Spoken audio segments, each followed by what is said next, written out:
So yeah, so next thing I'm about to do with this thing is I'm gonna put on some bar end mirrors just because unfortunately the stock ones don't reach out far enough to the sides, and so my shoulders are kind of in the way most of the time. So I have to like tuck my shoulders in, which is, you know, it's fine, but you know, when you're riding, this is one more thing you got to do.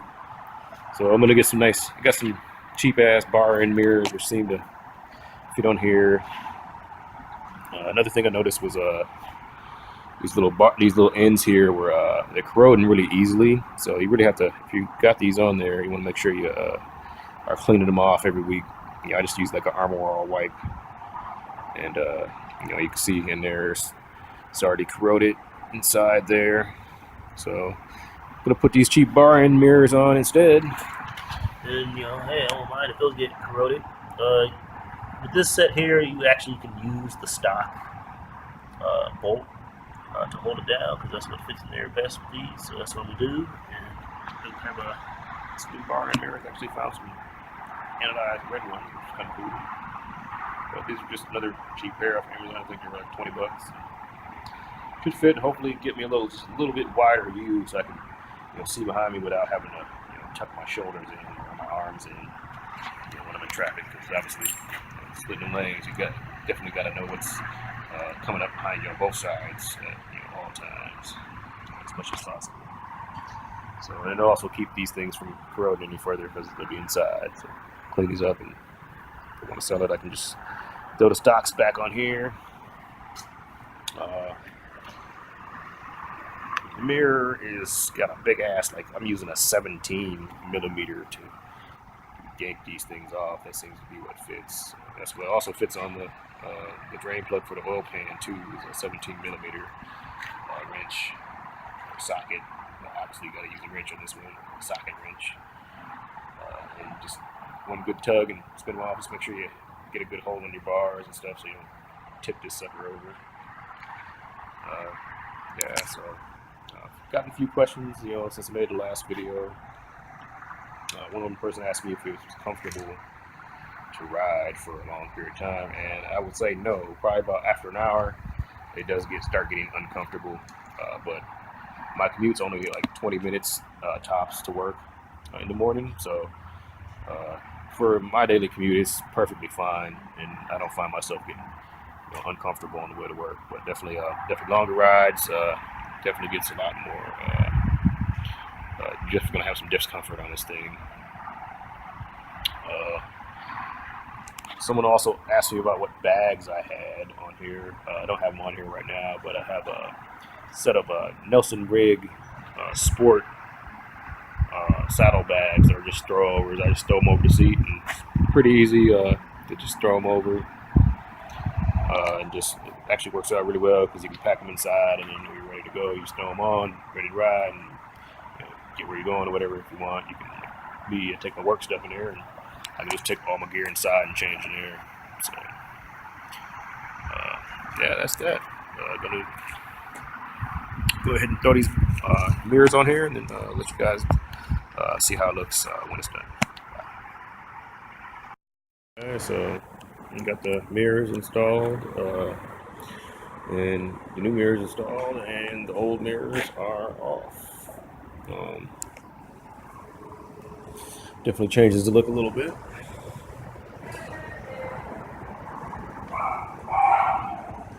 And definitely gives me a little wider, definitely a better view behind me while I'm riding it. So, which is definitely the issue I was trying to resolve. So, you know, sometimes there are practical reasons to do modifications on your stuff, but you know, these mirrors are pretty easy. I actually use the stock stud or bolt. It's like a 6 millimeter hex.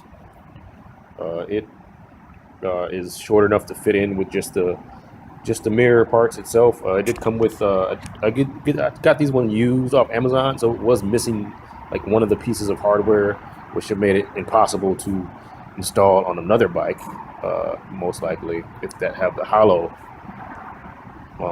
handlebars. Whereas this K Pipe, it has a stud hole in it that's just right here on the end of the bars, and so it's even got like a little lip, so you don't have to worry about your throttle rubbing on it.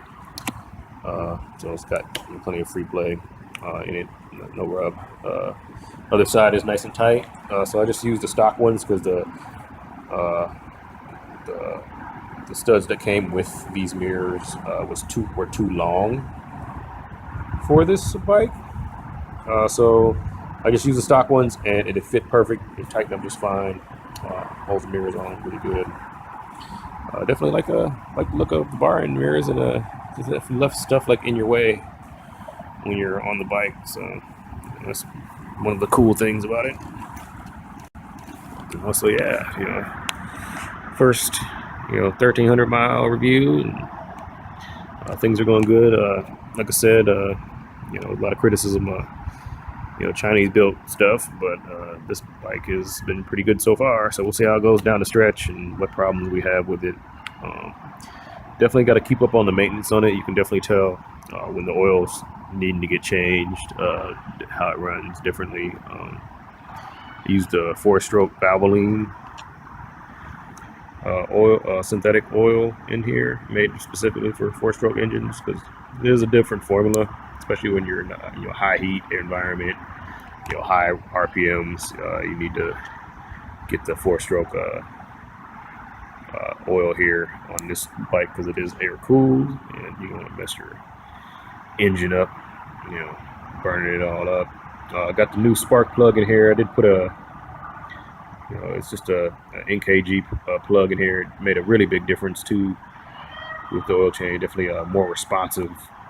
A lot more responsive. It doesn't take as long to warm up with the choke out, so a few more minutes. So and a lot of people said this thing was kind of cold-blooded, but maybe changing the stock plug out with just a newer one, especially after you break it in, because it can get pretty foul pretty quickly in the first 1,300 miles within there. So definitely something good to change, and just definitely want to stay on top of the maintenance. Like, it's got a warning light to warn you when you need to change your oil. So just do it. Like I said, pretty good for splitting lanes. I plan on taking it. I got a new top speed on this thing of 65 miles an hour with a full tuck and a ocean tailwind from the Pacific Ocean and going downhill. So that's the fastest I've been able to get this thing to go up to on the road in an area where that was legal, of course. Haven't had any other issues with it.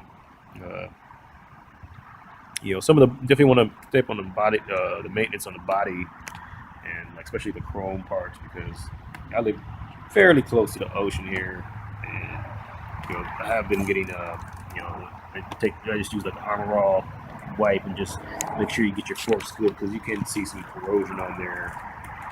Every week I kind of look at them, and you can see little specks of corrosion.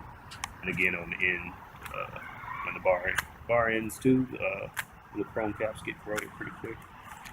So just make sure you get some Armor All wipes. This thing takes just a few minutes to wipe it down, but it gives you a chance to make sure all your hoses are moist and in good shape, keep them from cracking in the sun and stuff. And it also gives you a chance to inspect your bike and just kind of see if there's any loose bolts or wires or things like that. So that's always good to cleaning your bike. It only takes a few minutes, but it's a good chance to actually get a nice inspection of everything. This is Vector Guide. If you have any questions or want to leave a comment, please do so in the comment section below. Unless you don't, Vector 7 out.